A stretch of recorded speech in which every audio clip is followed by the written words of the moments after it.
घरे ते दाखल होत दुर्लक्ष आहेत. केलं आणि घाईघाईत पुतळा बसवला आणि त्याच्यानंतर काही त्याला लक्ष पण नाही केलं. पण हे बरोबर नाही असं. पण आज या ठिकाणी हुतात्मा चौकाच्या या परिसरामध्ये पोलिसांची संख्या खूप जास्त आहे, खूप मोठा बंदोबस्त केलेला आहे. आमचं नेहमीच आहे.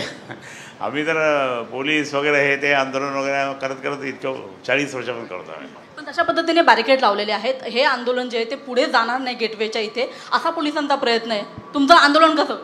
नाही, आम्ही जाऊ सगळे जाऊ तसे. त्यांनाच थांबावं लागेल त्यांना, कारण ते अजून काही लाठीमार केलं, कुठं काही केलं तर अजून जास्त चिघळेल, म्हणून तेच जाऊ देतील. एक प्रश्न महत्त्वाचा आहे की नरेंद्र मोदी यांनी काल माफी मागितली, मात्र या प्रकरणामध्ये माफीच्या पुढचंच त्यांचं जे वाक्य होतं ते म्हणजे सावरकरांचं होतं की सावरकरांच्या संदर्भात अनेकदा ते म्हणजे काहीतरी असं हे पाठवण्याचा प्रयत्न झाला त्याचा, म्हणजे हे जे आहे हे कसं वाचवायचं आणि आपण कसं हे असं झालं ते विषय भरकटण्याचा प्रयत्न आहे. हां ते नाही भरकटण्याचा प्रश्न करतात.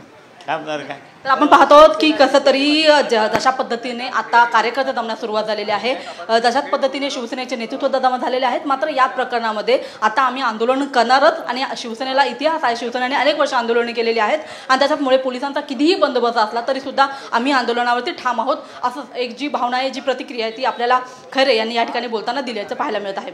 कॅमेरामन रोहित शिगवणसह मी रुपाली बडवे, साम TV मुंबई.